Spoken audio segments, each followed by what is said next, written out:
As well as being probably one of the most notorious modern horror franchises, Saw was a fantastic move on the part of those involved for their careers. Not only did the film make a massive profit with well over $100 million earned from only around a $1 to $1.2 million budget, but it also launched the careers of James Wan as a director and Lee Whannell as a writer. This first film would also notably feature Carrie Elways, who I'm personally a big fan of due to The Princess Bride, and also debuted Tobin Bell as the primary killer in the film, Jigsaw. And not only this first film, but also those that came after it would cement Tobin Bell's Jigsaw as one of the most iconic, especially modern, horror characters, and probably still one of the best known horror icons of all time. Now, Saw has a mixed reception, even to this day. It was commercially very successful, there's no doubting that, and each movie to come after it, some more than others, but in general they were all successful as well, and we are due to be getting the 8th part in the franchise relatively soon. Now, leading up to that, I'm planning to release a review for each episode, if you will, because that's a much better way of thinking of it than sequels in the Saw franchise, or the Saw legacy, if you will.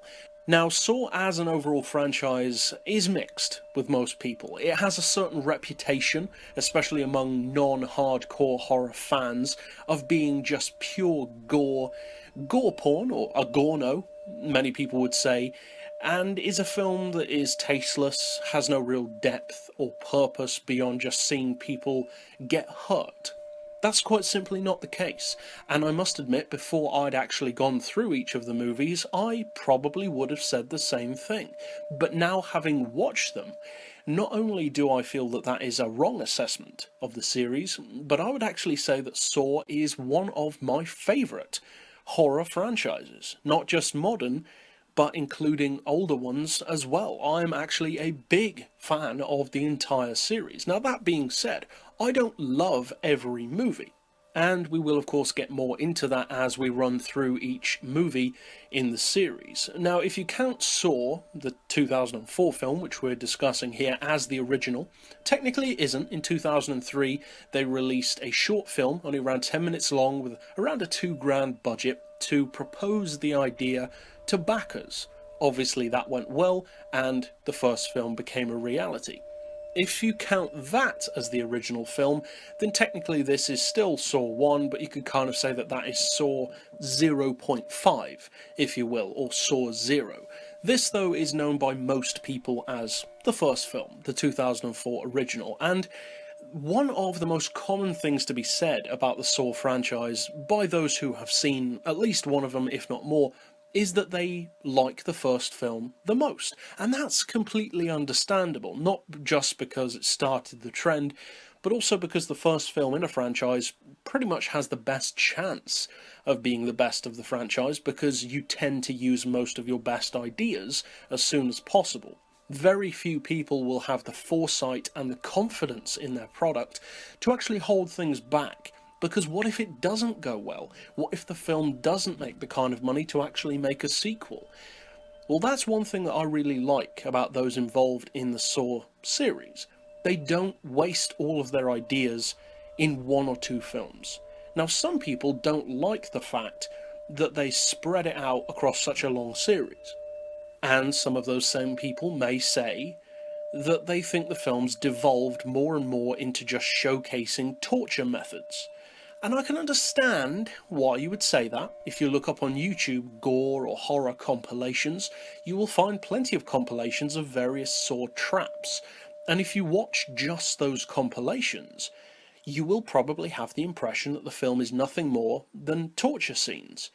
That's quite simply not true, because if you look at the length of those compilations, they're only around 10 or 15 minutes long at best, and that's usually more than one film per compilation. Now, you take that compilation out of the entire runtime of a movie, and that's not a high percentage of the film. That's maybe 1/6 or 1/7 even of the entire film's runtime.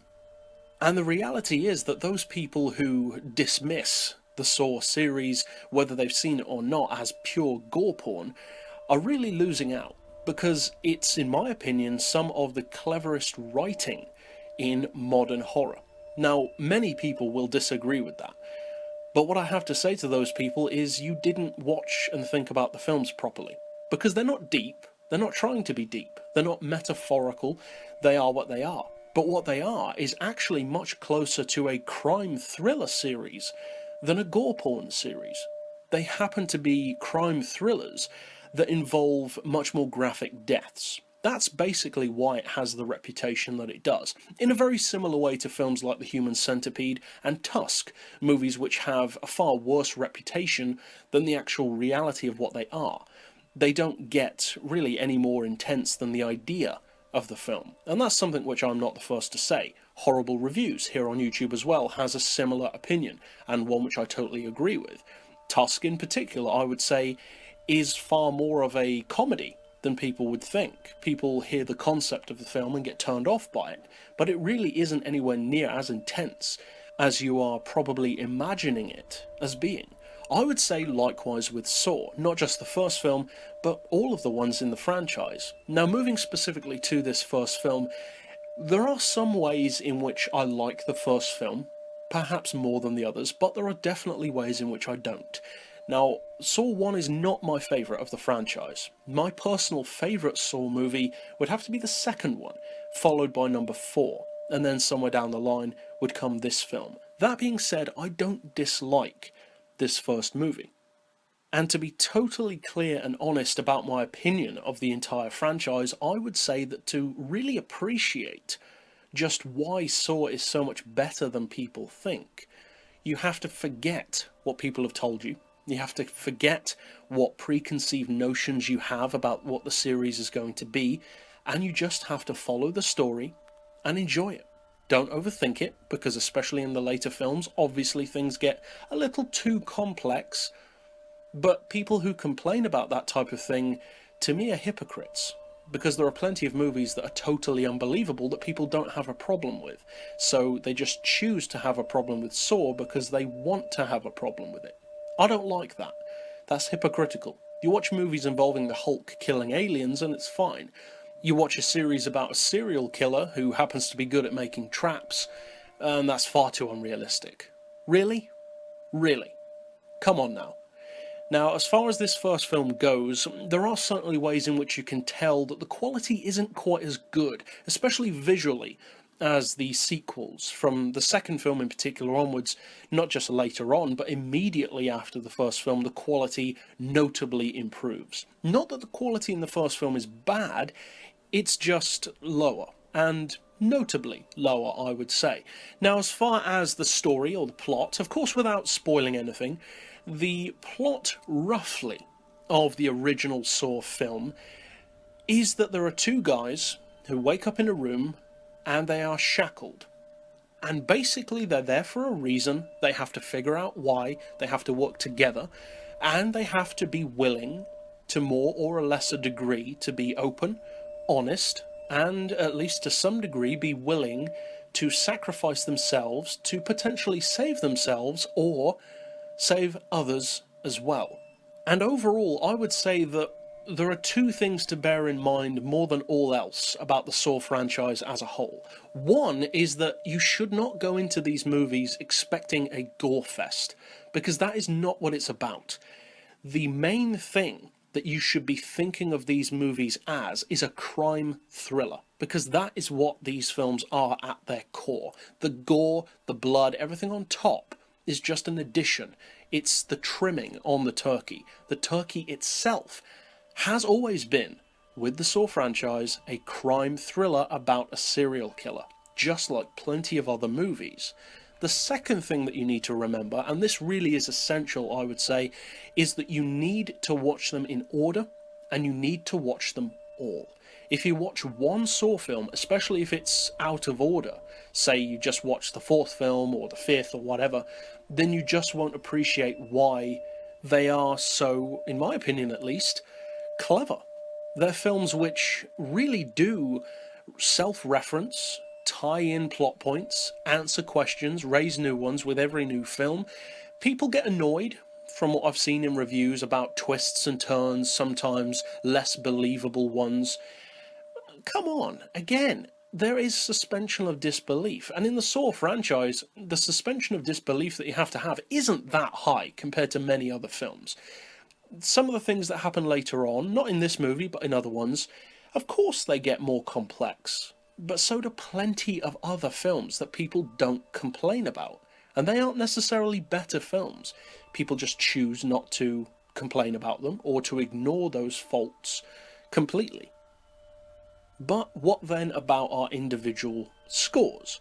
Well, first of all, of course, we have the story and the plot. And for the story and plot of Saw 1, I'm going to give it a 6, because it's definitely above average. It's certainly a better than 5 film, but at the same time, it's not ridiculously complex. There are twists and turns in there, but not necessarily ones which would allow it to have a higher rating, at least from me. It's a good story, has some great twists which most people won't be expecting, unless of course it's been spoiled for you, but I would say the only slight drawback for the first film's story is that the pacing is a little slower than the rest of the films. It's not a slow film, definitely not, but it just feels as though the runtime could have been condensed a little bit more, at least for me personally.